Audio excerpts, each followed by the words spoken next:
History इतिहास it's very confusing. ऐसे लगता है इतिहास बनाने वालों से ज्यादा इतिहास लिखने वाले इतिहास बनाते हैं, और ये गए पुराने जमाने से चलता रहा है, मतलब सदियों से भी सदियों से। जो मेरे हिसाब से सही और गलत है, जरूरी नहीं कि आपके हिसाब से भी वही हो। आपका कुछ और मानना हो सकता है और मेरा कुछ और। ऐसे ही इतिहास धीरे धीरे बनते जाते हैं, और हम लोगों ने कई लोगों को कहते हुए सुना है कि जो ओरिजिनल स्क्रिप्ट है वो ही सही इतिहास है, लेकिन वो कितने अनबायस्ड होकर लिखे हुए हैं, उनको मेरा यही सवाल है। तो हेलो एवरीवन, आप सभी का मेरे चैनल पर स्वागत है। यहाँ पे मैं कि आपका होस्ट और ये मेरे गोस्ट बात करूंगा क्रॉनिकल्स ऑफ छत्रपति शिवाजी महाराज और उनके वीर योद्धाओं के बारे में। और इस ब्लॉग के अंदर में 2022 में आए हुए एक मराठी फिल्म जो भी आप लोगों के लिए अमेज़न प्राइम के ऊपर उपलब्ध है, जिसका नाम है पावनखिंड, के बारे में बात करने वाला हूं। तो बिना आपका वक्त बर्बाद किए शुरुआत करते हैं आज का ब्लॉग।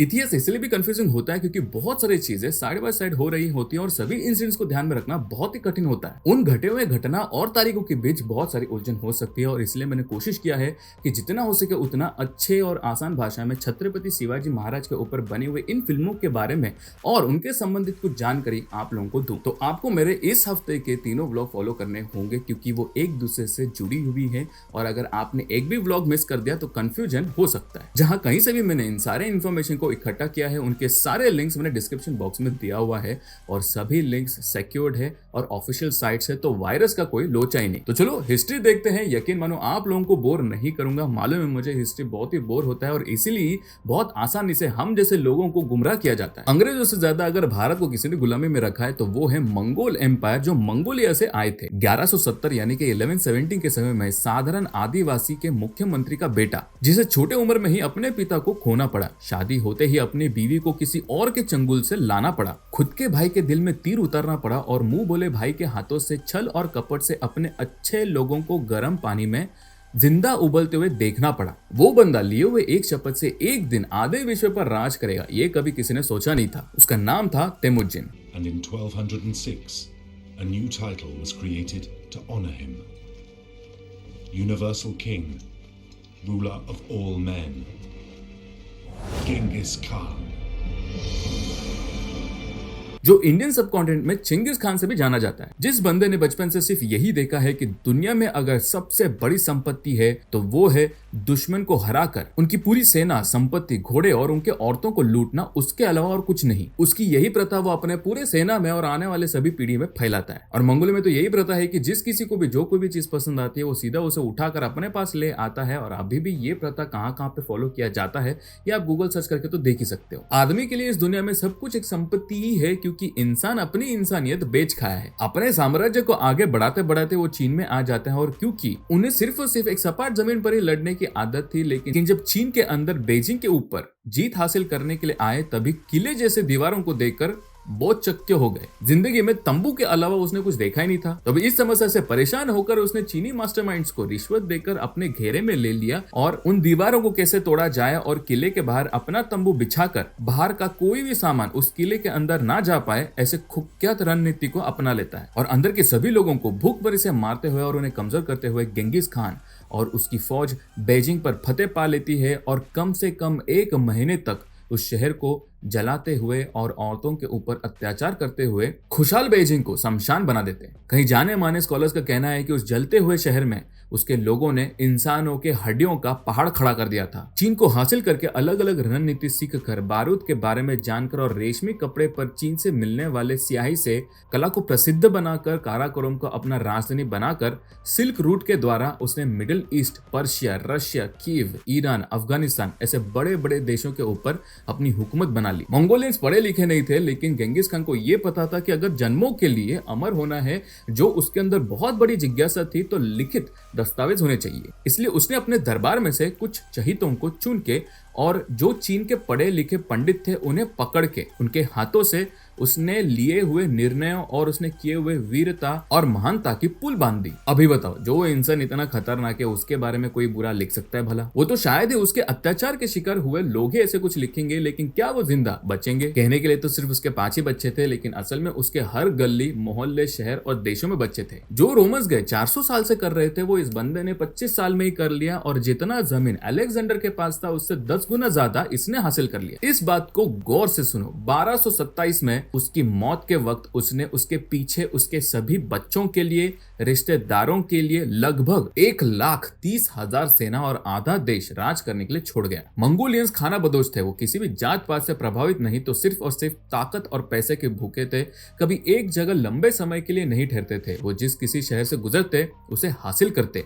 पहले तो वहां के राजा या फिर मुख्य को पैसे अनाज देने के लिए कहते, अगर ना माने तो सीधा सबको खत्म करके जबरदस्ती सब कुछ उठा ले जाते। उनके पूरे राज में मतलब गेंगिस खान, उसके पोते और पोतों ने विश्व का 1.5 पॉपुलेशन मौत के घाट उतार दिया। 1526 में क्या हुआ ये तो मुझे बताने की जरूरत ही नहीं। पानीपत की पहली लड़ाई, जब बाबर ने इब्राहिम लोदी को हराकर मुगल एम्पायर का नींव रखने का काम शुरू कर दिया था, जो आने वाले 300 साल तक चलेगा। लेकिन क्या आपको ये पता है कि बाबर की लीनियज जाकर तैमूर और गेंगिस खान से मिलती है, इसलिए वो इंडिया में काबुल के रास्ते आ सका। इंडिया हिमालयन रेंजेस की वजह से काफी सुरक्षित था, लेकिन बाबर ने इसके अंदर का रास्ता ढूंढ लिया, या फिर इस शैतान को अंदर आने का रास्ता लोधी परिवार के दगाबाजों ने दिखाया। जो उसके पूर्वज गए 6 बार मतलब 1297 से लेकर 1306 के बीच में इंडिया के अंदर आने की कोशिश कर रहे थे, लेकिन जिसने उन्हें मात दिया वो था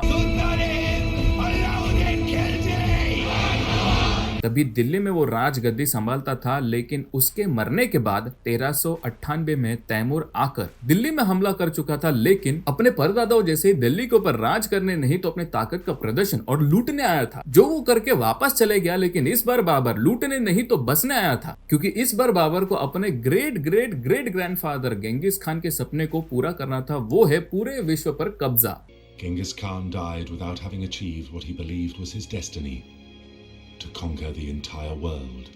पानीपत के पहले लड़ाई में बाबर की सेना बहुत बड़ी संख्या में थी और एक अलग रणनीति थी जो किसी भी भारतीय राजा ने पहले कभी देखा नहीं था। अभी बाबर के कितने बच्चे थे और कौन कौन थे, इनके बारे में मैं आपको कल के ब्लॉग में बताऊंगा। अब ये सब आपको मैंने क्यों बताया या फिर क्यों बता रहा हूँ, इसके पीछे भी एक कारण है। तो जैसे जैसे हम आगे जाते जाएंगे आपको अंदाजा आ जाएगा कि क्यों इन सबसे लड़ना एक असंभव कार्य था। तो अभी इस फिल्म की कहानी क्या है ये बताऊंगा। तो 1659 में प्रतापगढ़ में अली आदिल शाह के सरदार अफजल खान को मारने के बाद छत्रपति शिवाजी महाराज उनके साथियों के साथ अपनी सेना लेकर बीजापुर के राजा अली आदिल शाह ने कब्जा किए हुए किले छुड़ाने के लिए पूरे फोर्स से आक्रमण करने के लिए लगते हैं चंदन वंतन, वसंतगढ़, रंगाना, विशालगढ़ और पन्हाड़ा। ये सारे गढ़ के ऊपर फिर से फतेह पाकर अपनी जीत का जश्न और किले की मरम पट्टी कर रहे होते हैं। तभी अली आदिल शाह ने अफजल खान के बेटे फैजल खान, रुस्तम जमन, अफ्रीकी सिद्दी जोहर और उसके दामाद मसूद, इन सबको पन्हाड़ा के नीचे भेज दिया। और इस बार तो राजापुर से ब्रिटिश के तोहफे और बंदूकें भी ले आए हैं। अब तो नहीं छोड़ूंगा तेरे को। तो अभी इनका सिर्फ एक ही मंसूबा है, वो है शिवाजी को जिंदा पकड़ना। इसलिए ठीक गेंगिस खान के जैसे ही पन्हाड़ा के नीचे अपना डेरा जमा कर चारों ओर से घेर लिया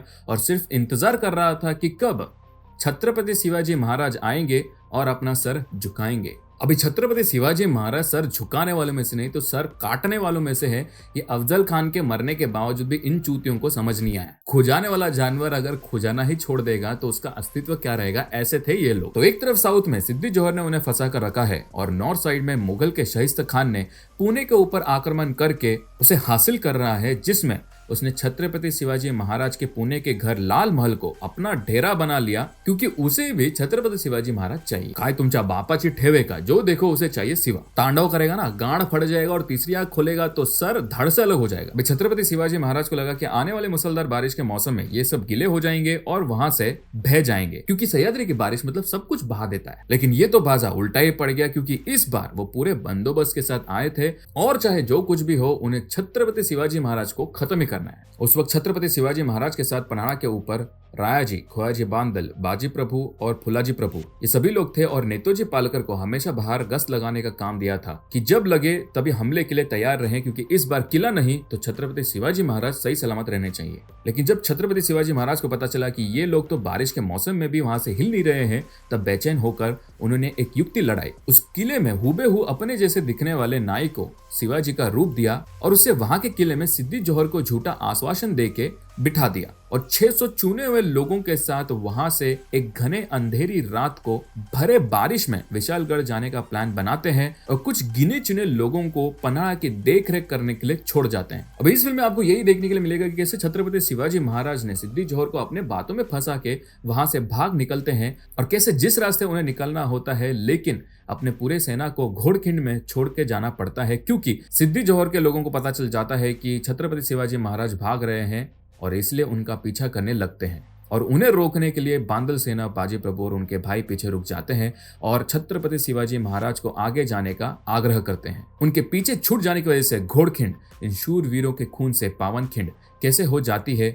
और इन योद्धाओं के पराक्रम आपको इस फिल्म में दिखाने की कोशिश की है। यकीन मानो फिल्म आपके रोंगटे खड़े कर देगी, इतना जबरदस्त म्यूजिक और सिनेमाटोग्राफी का उपयोग किया है। मराठी फिल्म इंडस्ट्री में हमेशा से फाइनेंस की तंगी रही है और अच्छे कंटेंट बनाने के लिए जाओ तो पैसे ना होने की वजह से कभी कभी सस्ते वीएफएक्स और एनिमेशन का उपयोग करना पड़ता है और ज्यादा हाईटेक कैमरास ना होने की वजह से हमें वो मार्वल्स का एवेंजर्स का फीलिंग तो नहीं देगा, लेकिन ये छत्रपति शिवाजी महाराज के जीते जागते एवेंजर्स थे जिनका कोई तोड़ नहीं। हट जाओ वरना कीमा बना देंगे। चल।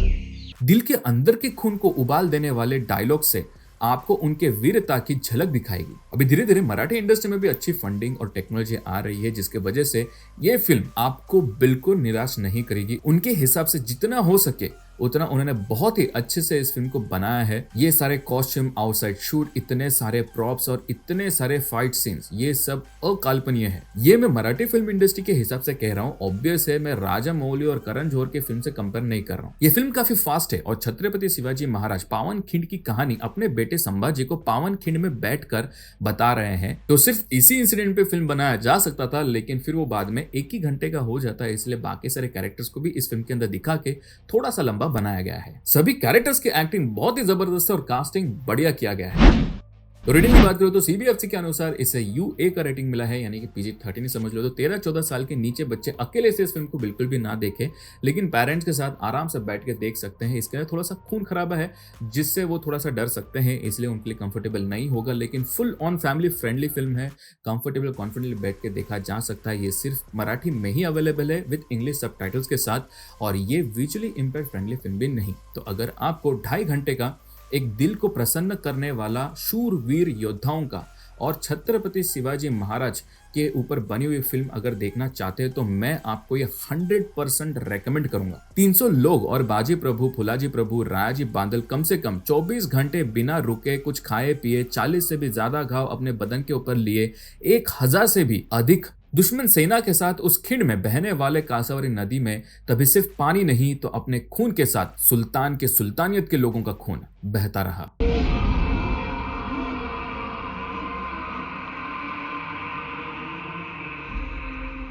वो भी सिर्फ और सिर्फ एक ही लक्ष्य के लिए, वो है छत्रपति शिवाजी महाराज और स्वराज्य। बोला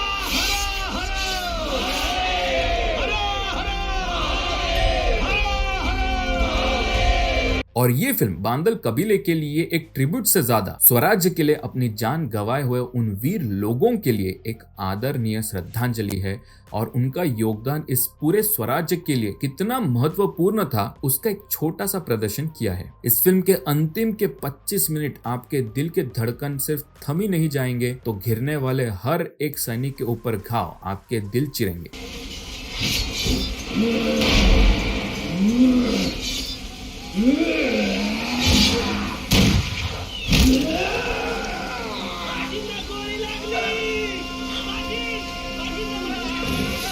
इस फिल्म में मराठी थोड़ा समझना कठिन है, लेकिन अगर आपको मराठी नहीं आती तो कोई बात नहीं, सिर्फ विजुअली देखो, बैकग्राउंड म्यूजिक, गाने और सीन्स से ही इस फिल्म को फील कर लोगे। अगर आप ये फिल्म देखते हो तो आपको ये फिल्म और मेरा व्लॉग कैसे लगा है मुझे कमेंट करके जरूर बताना। आपसे कल फिर से मुलाकात होगी जहां पे आपको अगले भाग में छत्रपति शिवाजी महाराज ने अपने ही घर में सर्जिकल स्ट्राइक क्यों किया उसके बारे में जानने के लिए मिलेगा।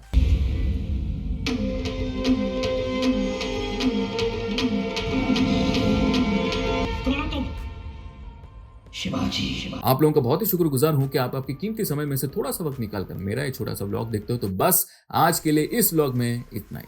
अगर आपको मेरा चैनल व्लॉग कंटेंट पसंद आता है तो उसे लाइक से सब्सक्राइब जरूर कीजिए। सब्सक्राइब करो, घंटे का आइकन दबाने का तो तुरंत वो ऑल बटन दबाने का, ताकि जब भी नए नए व्लॉग्स आएंगे उसके नोटिफिकेशन सबसे पहले आपको आएंगे। और अगर आप मेरे चैनल पर नए हो या फिर मैं दूसरे व्लॉग्स भी देखना चाहते हो तो ऊपर आई बटन पे या फिर एंड स्क्रीन में उसके लिंक्स आ रहे हैं, आप वहां पे भी जाकर देख सकते हो। तो आपसे फिर मुलाकात होगी मेरे दूसरे ब्लॉग पे। टिल देन टेंशन लेने का नहीं, माँ बाप को परेशान करने का नहीं, बाजले को बेवजह छेड़ने का नहीं, सब्सक्राइब किए बिना जाने का नहीं। क्या वाई।